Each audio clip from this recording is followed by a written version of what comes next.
Bonjour, d'abord je veux remercier les organisateurs de me donner l'occasion de sortir du muséum pour venir parler de nos travaux. C'est toujours un plaisir de rencontrer des observateurs potentiels.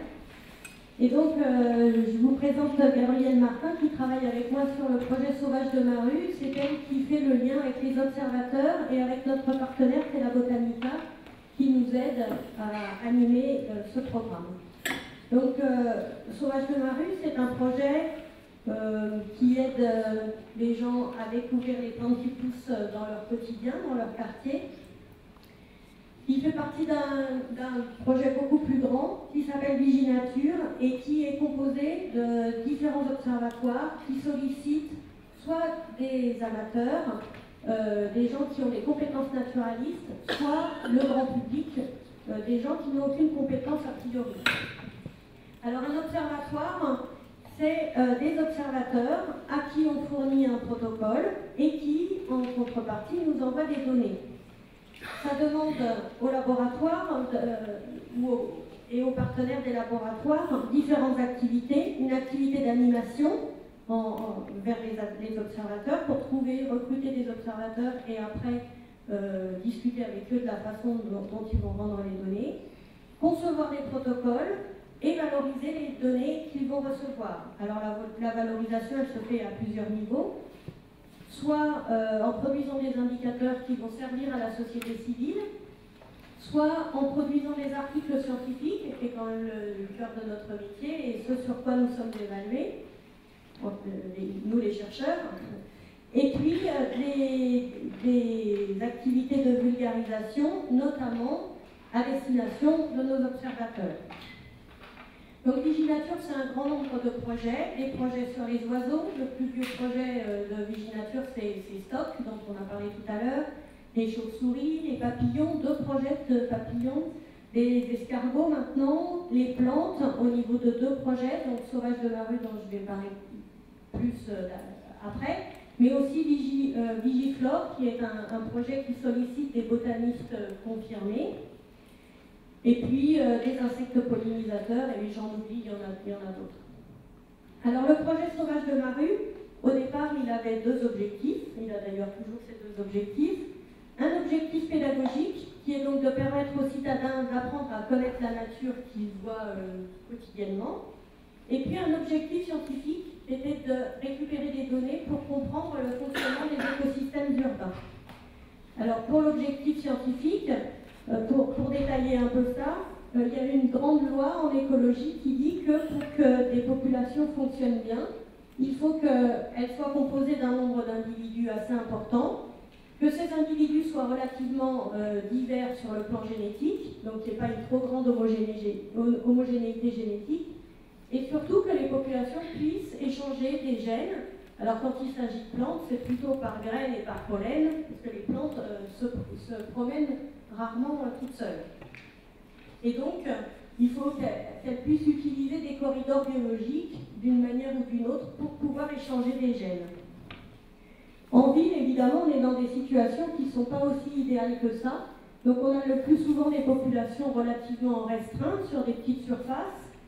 En plus, si elles sont trop restreintes, elles ont tendance à se reproduire entre apparentés. Donc on a une diversité génétique relativement faible. Et puis les échanges se font difficilement par le bâti ou des zones extrêmement artificialisées, bétonnées, etc. Et donc, ce qui nous intéresse, nous, en tant qu'écologues, c'est de savoir si des petits espaces qui se trouvent entre des espaces verts plus grands peuvent servir de corridor à un certain nombre d'espèces, en particulier les piliers d'arbres, mais tout autre interstice qui se trouve, par exemple, dans les rues, sur les trottoirs. Est-ce que ces espaces-là permettent le passage des espèces et donc permettent de relier des espaces de nature un peu plus importants? Pour répondre à cette question scientifique, il faut beaucoup de données parce que les villes sont très diverses, la gestion agit beaucoup, la configuration des rues, les quartiers, tout est différent d'une rue à l'autre. Et donc plus on a de données, plus on peut faire des analyses statistiques robustes, d'où l'idée de s'adresser aux citadins pour récupérer ces données. En même temps, ça permettait aux citadins de redécouvrir, de se reconnecter avec la nature qui se trouve autour de chez eux, qui est évidemment une nature un peu plus pauvre que dans des espaces naturels, mais qui a quand même son importance. On sait que la qualité de vie des citadins est en étroite relation avec la qualité de la biodiversité de leur quartier. Alors on a évidemment fait un protocole très simple pour que les citadins puissent nous aider. Donc après une phase d'entraînement, il faut quand même que les gens s'entraînent un peu, c'est pas trivial de reconnaître des plantes. Tous les botanistes le savent. Il faut choisir un trottoir, reconnaître les espèces qui sont sur ce trottoir, en faire la liste, en notant bien dans quel type d'habitat les espèces poussent. Est-ce que c'est au pied d'un arbre? Est-ce que c'est dans un interstice de bitume, entre des pavés, etc. Et puis, saisir les données en ligne grâce à un logiciel qu'on a essayé de faire convivial. Alors, je ne sais pas pourquoi, sur mon ordinateur, j'ai 1, 2, 3, 4, normalement, on a il y a voilà. Alors, pour que les gens puissent reconnaître les espèces, on a produit un livre, un guide, qui présente la plupart des espèces que les citadins vont trouver dans leur rue. Donc, il est en vente ici, mais sinon il est en vente sur les sites internet ou dans les librairies. On a essayé de le faire le moins cher possible pour qu'il soit accessible au plus grand nombre. Ce livre, il est fait au départ de planches avec la forme des feuilles, parce que souvent en ville, les plantes, on les voit que sous forme de feuilles, il n'y a pas beaucoup de fleurs. Et donc, à partir de la forme des feuilles, les gens peuvent identifier la plante à laquelle ils ont affaire. Et ensuite, chaque plante a une fiche sur laquelle la description a été faite de façon vulgarisée pour que tout le monde puisse comprendre. On a essayé d'enlever tous les termes botaniques pour que tout le monde puisse comprendre. D'autre part, on a ajouté des petites anecdotes sur les propriétés et usages des plantes, parce que les citadins aiment bien savoir à quoi pourraient servir les plantes si elles n'avaient pas poussé sur leur trottoir, évidemment. Dans ce cas-là, il vaut quand même mieux éviter leur usage. On a produit des fiches que les gens peuvent emporter sur le trottoir lorsqu'ils font leurs inventaires. Donc sur les fiches, ils doivent mettre la liste des espèces et dans quel type d'interstice ils vont trouver ces espèces. On a un site internet qui permet d'avoir des informations et de saisir les données. Et puis alors, nous, de notre côté, on peut suivre l'arrivée des résultats dans notre base de données. Alors ici, j'ai mis l'arrivée des premiers résultats. On a commencé le projet en Ile-de-France en 2011. Et vous voyez qu'il y a des espèces de petites vagues. C'est chaque fois qu'on a eu l'occasion de parler à la radio ou de passer à la télé. Ça a suscité quelques vocations à chaque fois. Voilà. Donc en 2011, on a eu 330 trottoirs inventoriés.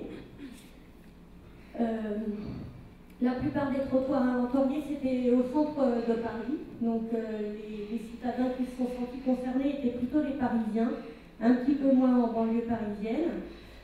Et on a même des arrondissements qui ont été vraiment bien inventoriés, des gens très très actifs. Le top 3 des espèces les plus observées sur les trottoirs d'Île-de-France, c'était le pissenlit, la bergerette du Canada et le pâturin annuel. Alors, ça s'explique bien. D'abord, c'est vraiment des plantes abondantes. On sait qu'elles ont des graines très mobiles, donc qui sont très bien adaptées à la ville. Mais on suspecte aussi que des gens ont fait des regroupements abusifs. Il y a beaucoup de plantes qui ressemblent au pissenlit, donc c'est facile d'identifier comme pissenlit des plantes qui ne sont pas des pissenlits. Néanmoins, on a aussi, les autres plantes ont été remarquées, observées et listées, donc elles sont quand même remarquées, mais on imagine qu'il y a sûrement des regroupements un peu fantaisistes qui ont été faits.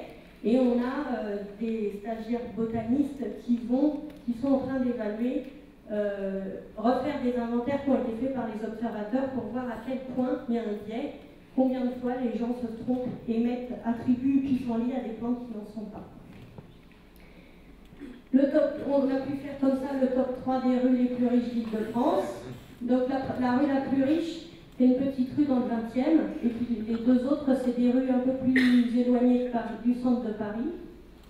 Et en fait, la rue la plus riche, c'est une rue qui n'est pas très longue, mais qui possède tous les types d'habitats possibles et imaginables, et de ce fait, elle arrive à héberger un grand nombre d'espèces de la ville. Alors, à partir de ces 330 trottoirs, on a commencé à faire des petites analyses pour vous montrer un peu ce qu'on peut en faire. Bon, la première chose qu'on a vue, c'est que pour ce qui agit sur la diversité de la flore d'un trottoir, c'est évidemment sa taille, comme toujours toutes les études en écologie. Plus le trottoir est long, plus il y a d'espèces sur ce trottoir, si bien qu'après les analyses, on les ramène à 100 mètres de trottoir pour pouvoir faire des comparaisons. Quelle est la différence entre les plantes qui poussent dans le cœur de Paris, donc autour de Notre-Dame de Paris, et puis plus loin en banlieue, donc jusque vers le château de Fontainebleau? En fait, pas tellement le nombre d'espèces, mais surtout la qualité des espèces. En centre-ville, on trouve des espèces qui, en proportion, se débrouillent plus avec le vent ou toutes seules pour leur pollinisation.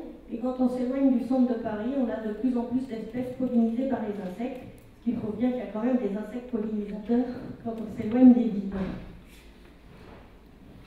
Mais en fait, ce qui caractérise le plus la diversité et la distribution de la diversité sur les trottoirs, c'est la façon dont les trottoirs sont faits, c'est leur structure et la façon dont ils sont gérés. Sur 100 mètres de trottoir, dans une ville une rue qui n'a absolument aucun aménagement, où les plantes ne peuvent pousser que dans des fissures de bitume ou entre des pavés, on a en moyenne 3,8 espèces par 100 mètres de trottoir. Et quand on commence à voir des petits espaces où la flore peut s'implanter, des petits gazons, les pieds des arbres qui ne sont pas désherbés, on peut monter jusqu'à 10 espèces en moyenne par 100 mètres de trottoir. Donc une ville qui laisse des petits espaces à sa flore spontanée peut voir tripler, quadrupler sa biodiversité. Donc c'est un message qui permet qui a le mérite d'être parlant pour les gestionnaires des villes. Alors en 2012, on a étendu le programme à l'ensemble de la France, donc à toutes les villes et villages de France, pour voir sur d'autres gradients ville-campagne comment ont été distribuées les espèces, quel était l'impact de la structure des villes ou de la façon qu'ils ont de gérer leurs espaces. Et puis on a aussi commencé des études sur la perception que les citadins ont de leur flore. Et donc en 2012, on a commencé à avoir des données. Alors on n'en a pas beaucoup, surtout en Bourgogne. On est... bon, c'est pas très satisfaisant sur le plan du nombre de gens qui s'impliquent, mais ce qui nous rassure énormément, c'est qu'on est contacté par un grand nombre d'associations ou de collectivités territoriales qui commencent à avoir envie d'utiliser cet outil pour sensibiliser les citadins de leur région. Donc on a l'espoir que tout ça va prendre de l'ampleur et qu'à l'avenir, on va pouvoir avoir pas mal de données. Les gens ne se rendent pas compte que leurs données sont extrêmement utiles pour nous. Et je crois qu'il y a beaucoup de gens qui utilisent le programme pour apprendre à reconnaître les plantes qui poussent dans leur quartier, mais qui après ne vont pas jusqu'à envoyer les données. Donc on est en train de travailler à comment faire pour améliorer les choses, pour que les gens aient envie d'aller jusqu'au bout du processus et jusqu'à nous envoyer des données qui pour nous seront très utiles. Et puis on a un autre sujet de satisfaction, ce sont les collèges et les lycées. On a beaucoup de profs de SVT, mais même de géographie, qui utilisent le programme pour faire connaître la biodiversité à leurs élèves. Alors ils ne peuvent pas toujours sortir dans l'espace public, mais on est en train de travailler à un projet du style les sauvages de la cour de récréation. Et c'est vraiment un grand nombre de professeurs qui s'adressent à nous. Et je peux même dire qu'on a quelques exemplaires de livres à donner aux écoles et aux lycées si jamais il y a des gens qui sont intéressés pour ça. Et donc on espère que tous ces projets vont enfin prendre corps en 2013 et après, et qu'on va avoir une explosion de données pour pouvoir faire des analyses statistiques plus robustes. Voilà. Je vous remercie de votre attention.